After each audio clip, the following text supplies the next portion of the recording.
Have you ever wondered, could a single sentence, casually spoken by a school teacher, truly change a child's entire life? What if a poor family stripped of everything somehow managed to rise again, powered by nothing but the strength of their thoughts? In today's episode, you'll follow the journey of a young boy from a struggling town, someone who refused to accept his fate. With nothing but bare hands and a fragile spark of hope, he carved out an extraordinary path for himself. This isn't just a story. It's living proof that your thoughts can shape the future you live in. Welcome to Kunzy Podcast English, where every story not only helps you learn English clearly and naturally, but also fills your heart with real-life inspiration. Let's begin. Part 1, A Childhood Memory and the Words That Changed My Life. When I was a child, I didn't know what it meant to dream big or to believe in yourself. I didn't know anything about destiny, purpose, or the power of the mind. My world was small, but it was full of laughter, sunshine, and simple joys. I lived in a quiet little town where every street felt like home. Our house was tiny, with a garden where my mother grew daisies and bougainvillea next to rows of green vegetables. My father worked in an old factory on the edge of town, and every evening he returned with weary shoulders but a smile on his face. My brother and I would play until the sky turned orange, climbing trees, chasing each other, shouting like kings of our own little kingdom. We didn't have much, but we had everything that mattered: love, laughter, and a home filled with warmth. I never thought about the future. My days were ruled by play, curiosity, and whatever adventure waited outside. I didn't worry. I didn't plan, not because I chose to live simply, but because I didn't yet know that life could be any different. Then came a day I'll never forget. It started like any other. Books, chalkboard, and the buzz of a restless classroom. But then, our teacher paused in the middle of her lesson. She looked at us with a strange intensity and said slowly, "Your mind is powerful. What you think, you become." The room went quiet. I didn't understand what she meant. I was just a kid. How could my thoughts matter? How could they shape who I would become? But something about the way she said it stuck with me. It wasn't just a phrase. It felt like a secret, a hidden truth disguised as a sentence. On the walk home that afternoon, the words repeated over and over in my mind. Your mind is powerful. What you think, you become. I couldn't explain it, but those words felt heavy, like they had weight, like they meant something I would one day understand. That evening, I stood beside my mother as she cooked dinner, and I told her what the teacher had said. She didn't say much, just smiled gently and replied, "Yes, my son, our thoughts are important." Then she went back to stirring the soup, and I stood there thinking, maybe they're both right. That night, for the first time in my young life, I didn't fall asleep thinking about the games I'd play tomorrow. Instead, I stared at the wooden ceiling of our small home, thinking about myself, about my future, and about the strange power that might be hidden inside me. No one saw it. No one knew. But something had shifted. A seed had been planted, a quiet belief. And though I didn't yet know how or when, deep down, I sensed that this seed would someday grow into something much bigger than I could imagine. Part 2, First Struggles and the Power of Positive Thinking. Childhood feels unbreakable. Until it isn't. I never knew how fragile peace could be until the day my father came home with a pale face and a crumpled piece of paper in his hands. His job was gone. There were no words. My mother sat silently on the porch, staring at the horizon as if she were trying to see through the storm that hadn't even begun. I stood nearby, too young to understand fully, but old enough to feel the weight in the air. Something was no longer the same. Our home became quieter. The laughter faded. Meals shrank. Our clothes stayed the same even as we grew out of them. My brother's shoes had holes. My shirt was too tight, but we kept wearing them like they still fit our world. Sometimes dinner was just bread and hot tea, and even that began to feel like a blessing. At night, I overheard my parents whispering behind closed doors. They thought we were asleep. They spoke in low voices about bills, debts, tuition fees, and fears they couldn't hide. I listened in the dark, frozen by a sadness I couldn't name. In those moments, I stopped being just a boy. I became a boy who knew what it meant to be afraid. But in that silence, another voice grew louder inside me. Not my parents, not my teachers. It was mine. A quiet but certain whisper that repeated again and again, "Life will get better. I will be strong. I will help my family." I don't know where it came from. Maybe from that one sentence I never forgot. Maybe from the refusal to give up when everything else was falling apart. But that mantra became my armor. Every morning I would say it to myself like a silent vow. Life will get better. I will be strong. I will help my family. At first, nothing changed. My father was still jobless. My mother still looked tired. But inside me, something was shifting. I began walking around town, asking if anyone needed help, cleaning, lifting, carrying, anything. One day, a local shopkeeper said yes. I started with sweeping floors, wiping dusty counters, carrying boxes from the back room. My hands hurt, my body ached, but my spirit burned bright. At the end of the day, I received my first small pay. It wasn't much, but it was something, a seed. Not of money, but of dignity. I walked home that evening with coins in my pocket and hope in my chest. I placed the money in my mother's hands. She stared at it, stunned. And then she smiled. It was the first genuine smile I had seen on her face in weeks. A smile not just of relief, but of belief. Belief that maybe things would be okay. That single smile became my fuel. In that moment, I realized I had done something bigger than earn a few coins. I had brought back a flicker of light into our home. I wasn't just a boy anymore. I was becoming someone who could make a difference. Someone guided by nothing more than a powerful thought inside my mind. Part 3.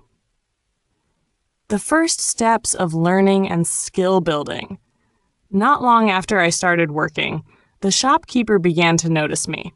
Really notice me. Maybe he had seen many kids come and go, some doing the job half-heartedly, some just chasing a bit of cash. But one day, he looked me in the eye and said, "You're different. You care." I didn't fully understand what made me different. I wasn't faster or stronger, but maybe it was the way I showed up. Every day, early, focused, and determined like my life depended on this. Because in many ways, it did. One afternoon, while I was wiping the counter, he called me over. "Come here, kid. Today I'm going to teach you how to count money." I froze. I thought I was just the cleaning boy. Counting money? Handling change? That felt like something only adults did. But he didn't wait for me to protest. He laid out a bunch of coins and bills and started showing me how to calculate change, how to check receipts, how to notice small errors. Day by day, I learned more. Not just math or money, but people. How to greet customers with sincerity, how to say thank you and really mean it, how to sense who needed help and who needed space. He once told me, "Work not just with your hands, but with your heart and your eyes." That became a lesson I would never forget. Each night when I got home, I would share every story, every little thing I learned. To my mother, my brother, I could see their eyes light up, even if just a little. My voice, once just a child's chatter, now carried something more. Hope. Not because I was earning much, but because they saw something shifting in me. I was growing. Not just taller, but stronger inside. The quiet dinners slowly turned warmer. My mother started to smile again while folding clothes. My brother would ask, "Going to work again tomorrow?" Not teasing, but curious. Maybe even a little proud. I realized something profound. This job was not just about money. It was my first classroom, a place where I was learning how to live, how to act, how to carry responsibility. A place where I was discovering that I could learn anything, as long as I was willing to start small and never stop growing. Part 4. A new opportunity and a life-changing turning point. Some turning points in life don't arrive with thunder and fanfare. They come quietly, like a whisper, but they change everything. For me, it was one quiet evening when the old shopkeeper, the man who first gave me a job, called me over after my shift. He placed a hand on my shoulder and said, "Kid, I think it's time for you to step up. There's something more waiting." He handed me a small note with an address scribbled on it. "Go to this place. It's a furniture workshop at the edge of town. Ask for Mr. Sam. Tell him I sent you. Work like you always have. Let the rest unfold." I didn't fully understand what he meant, but the next morning, I stood in front of a rusted iron gate, heart pounding, staring at the wooden sign that read, "Sam's Carpentry and Furniture." At first, the job seemed no different. Sweeping sawdust, emptying trash bins, carrying scraps of timber. But there was something about that workshop, the smell of wood, the sound of machines, the way raw timber transformed into beautiful furniture, that made me feel like I had stepped into a different world. I watched the workers like they were magicians, how they measured, cut, carved, every motion precise, every tool an extension of their hands. And I thought to myself, I want to do that someday. Mr. Sam, the man in charge, was tall, serious, with silver hair and a gaze that could pierce through excuses. At first, he barely noticed me, but over time, he began to nod in my direction, then ask small questions. Then one day, he stopped and said plainly, "Kid, do you want to learn the craft?" I didn't hesitate. I nodded firmly. That marked the beginning of a new chapter. I stayed after hours, learning how to cut angles properly, how to sand the wood smooth, how to read simple designs. My fingers were soon covered in splinters and calluses. My back ached, but inside I was burning with purpose. Mr. Sam wasn't easy on me. He demanded precision, patience, respect for the material, but he also believed in me. And one day, as I finished sanding a piece, he looked at it, then at me, and said, "You've got good hands, kid. Don't waste them." That moment changed something in me. I, the kid who used to mop floors, was now learning to build with my own two hands. And for the first time, I didn't just see a job. I saw a future, slowly taking shape like a fine piece of furniture, crafted with care, from nothing into something lasting. Part 5, the first achievement and growing confidence. Sometimes it only takes a small moment to change the entire way you see yourself. For this boy, that moment didn't come from applause or awards. It came from a small, imperfect wooden chair, his very first creation. Not a grand masterpiece, not flawless by any means, but something real. Something that carried the weight of every drop of sweat, every lesson learned, every tiny act of persistence he had invested up until now. The chair was modest. To most people, it was just a chair, a bit rough around the edges, the sanding not quite even, the legs slightly off balance. But to him, it was everything. It was proof. Proof that he could create. Proof that hard work meant something. It was his first physical result. Something he could touch, something he could offer to the world. Something that wasn't just practice, but product. What happened next took him by surprise. A well-dressed customer, known for ordering custom, expensive pieces, walked into the shop. He stopped at the small chair and asked simply, "Who made this?" When told that the boy, the young helper who once just swept the floor, had built it, the man didn't laugh. He nodded thoughtfully, then said, "I like it. I'll take it." He didn't just buy a chair. He bought a story, a journey, a piece of a young boy's determination. He bought the idea that potential can live anywhere, even in a dusty workshop, even in a child from a struggling family. With the money in his hands, the boy ran home, heart pounding, unsure what to say. He didn't need to speak. He simply placed the bills on the table. His father, once silenced by months of unemployment and stress, looked at him and spoke with emotion that had long been buried. "My son, you've grown into a man." And his mother, she cried. But this time, it wasn't grief. It was joy. Her eyes held a flicker of light that had been missing for so long, the light of hope. That night, the boy didn't sleep. He sat quietly, gazing at his own hands, now rough and calloused. These weren't the hands of a child anymore. These were the hands of someone becoming something. And in the quiet, a thought echoed in his mind. I don't want it to just make chairs. I want to create my own line, my own vision, my own path. It was the first time he dared to dream so boldly, not just about surviving, not just about helping the family, but about building, creating, becoming. That one chair, small, simple, imperfect, sparked something greater than he could have imagined. From that day on, he wasn't just an apprentice. He was a creator in the making. Every piece he built became a step toward a future he could now begin to see.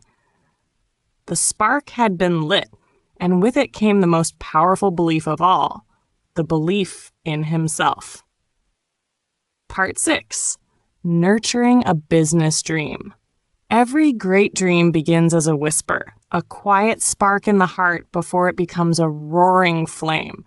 For the boy, after his first handcrafted chair was recognized and sold, something began to stir deep within him. He didn't want to remain an apprentice forever. He began to imagine something greater, his own workshop, his own furniture line, a brand that carried his name. But dreams, he quickly realized, needed more than passion. They needed preparation. One evening, after finishing his shift, he approached Mr. Sam, the manager who had quietly watched his growth, a man of few words but deep insight. The boy gathered his courage and shared his dream. His voice trembled slightly, but his words were clear. "Someday, I want to open my own workshop, create my own designs, build something that's truly mine." Mr. Sam didn't laugh. He didn't even look surprised. Instead, he nodded slowly and said, "Before you build something, you need to learn more." Those words struck a chord. The boy realized that passion alone wouldn't take him far. He needed skill. He needed understanding. He needed to become a craftsman, not just a dreamer. So he began his journey of deep learning. By day, he worked harder than ever. But by night, after dinner, he sat in a quiet corner of their home and practiced. He studied books on woodworking, borrowed old manuals, asked questions of senior craftsmen, and experimented with discarded wood. He began to save every coin. No more spending, no distractions. After months, he had bought his first tools, a hand plane, a small chisel set, measuring instruments. They weren't much, but to him, they were the beginning of a future. Every night became a workshop of its own. While his father repaired old chairs or sat quietly, and his mother mended clothes, the boy carved, measured, and polished, lost in his world of wood and vision. His mother would glance over at him, eyes filled with quiet pride. For the first time in years, she saw her son not as a child, but as someone who had found his purpose. His father, once skeptical, now stood behind him fully. A man who had faced failure too many times, he offered the only thing he could: unwavering support. "I don't have much to give," he told the boy one evening, "but if you need someone to stand by your side, I'm here."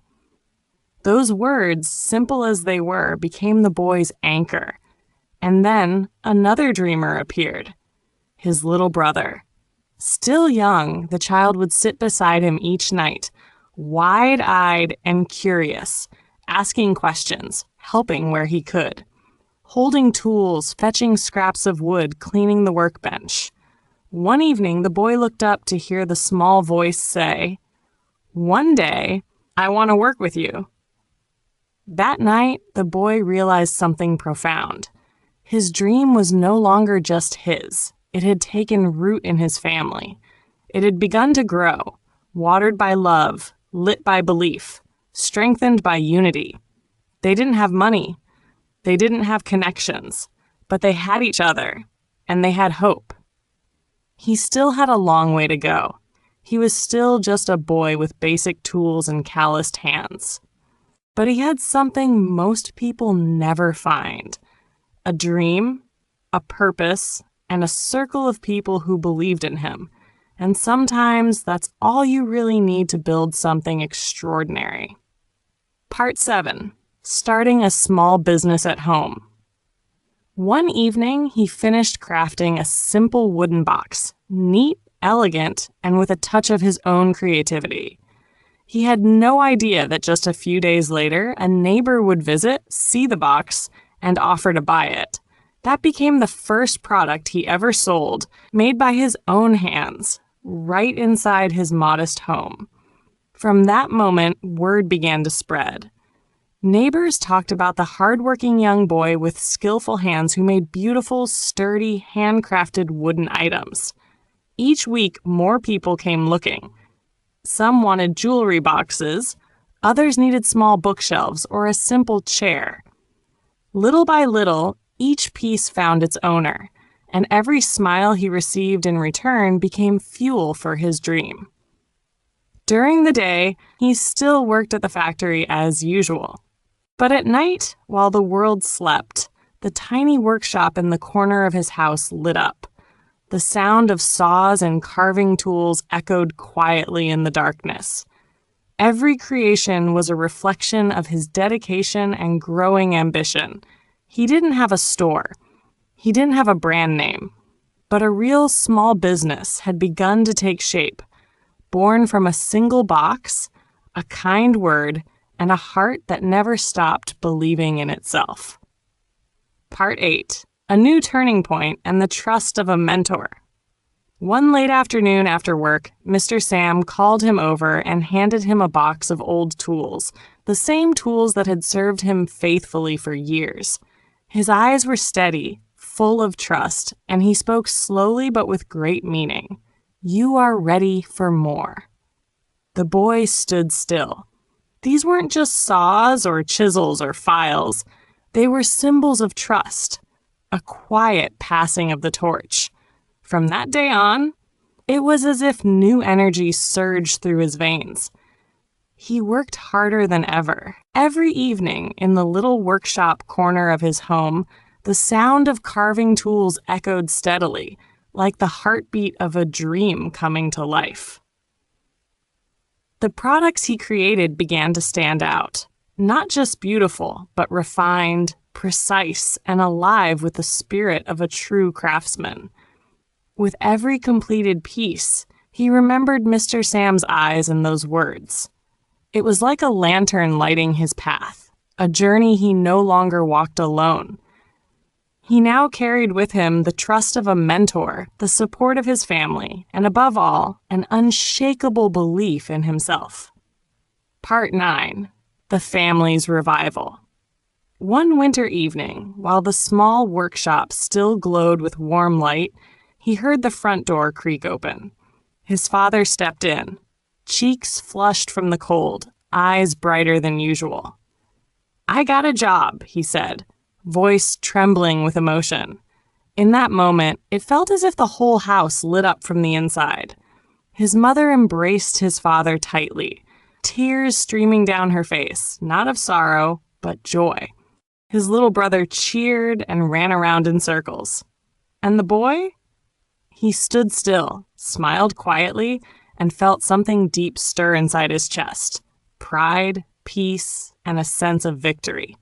It wasn't just that his father had found work. It was the return of life, of hope, of dignity. The dark days of scraping by on thin meals and flickering faith began to fade. Now the family once again sat together for warm dinners. Laughter returned. Warmth returned. And most importantly, belief returned. In each other. In tomorrow. Sitting in the corner, quietly observing this rebirth, the boy realized something powerful. When one person in a family grows, the whole family rises with them. His hard work had rekindled his father's hope, and when his father stood tall again, he brought strength back to everyone else. Each step forward by one became the push forward for all. And this family, once broken, once uncertain, now stood tall again, stronger than ever before. Part 10. Recognized by a city shop. One quiet afternoon, as he carefully sanded the surface of his newest wooden table, a sleek car pulled up in front of the house. A well-dressed man stepped out, his eyes scanning the humble workshop and the handcrafted pieces laid out in the sunlight. He introduced himself as the owner of a high-end furniture store in the city. Word had reached him about a boy in the countryside, a boy who created furniture with heart, with soul. The man walked through the small workshop, touching the carvings, tapping the wood to test its strength. He was silent for a moment, then looked the boy in the eye and said with conviction, "I want to sell your furniture in my shop." The words sent a jolt through the boy's chest. His mother gasped softly behind him. His father gave a quiet nod, his eyes full of belief. The boy didn't answer right away. He simply bowed in gratitude and returned to his table, hands trembling with quiet determination. From that day forward, he knew things were about to change. Each piece he made wouldn't just sit in a village home anymore. They were destined for shelves in the city, waiting to be discovered by people who valued beauty, care, and soul. He worked harder than ever. Every cut, every carve, every polish was done with more precision. And then, the first product was delivered to the city shop. It didn't take long. Customers began to ask, "Who made this table? Where did this chair come from?" His name, the name of a young craftsman from a poor village, began to ripple through the furniture world. It wasn't just progress, it was a turning point. A door to the city had opened, and he was walking through it, not with luck, but with calloused hands, a quiet heart, and an unshakable dream. That night, after a long day of work, he sat quietly beneath a sky full of stars. A soft breeze passed by, carrying the scent of fresh wood still clinging to his calloused hands. The moonlight gently lit the little house where so many dreams had once taken root. He gazed upward, his heart light, his thoughts drifting through the years behind him. He had come so far, from a poor village boy with no new clothes, working odd jobs to help his mother, to now a young craftsman whose creations were sold in city shops, whose name was being spoken with respect. It felt like a dream, yet it was real. And if there was one person who had always believed in this journey, it was him. In that quiet moment, the words of his old teacher returned, clearer than ever. What you think, you become. It wasn't just a quote. It was a seed. A quiet truth planted in his heart that had grown with him through every hardship, every decision, every dream. He smiled gently and whispered to himself, "My mind created my future, and it will continue to do so." This mind, once filled with doubt, then hope, then determination, had built a future, and he believed it would continue to build something greater still. His story was never just about furniture. It was about how belief can transform a life. Because when you truly believe, even the impossible becomes possible. Life is never easy for anyone. But through the story we've just heard, we realize one powerful truth. When someone dares to believe in themselves, when they hold on to positive thoughts and take action every single day, life begins to change. From a poor boy with nothing but his hands and a single phrase from his teacher, he rewrote his future with his own determination and faith. The lesson is simple and clear. It doesn't matter where you start. What matters is that you dream big and keep moving forward. If you're going through tough times or feel lost, remember this. As long as you have hope and you keep showing up, the light is still waiting for you ahead. Thank you for staying with Kunzy Podcast English until the very last second. If this story touched your heart, please hit like, share it with someone who needs a spark of hope, and don't forget to subscribe to Kunzy Podcast English, where each week you'll receive fresh energy, life inspiration, and a meaningful way to improve your English through powerful storytelling.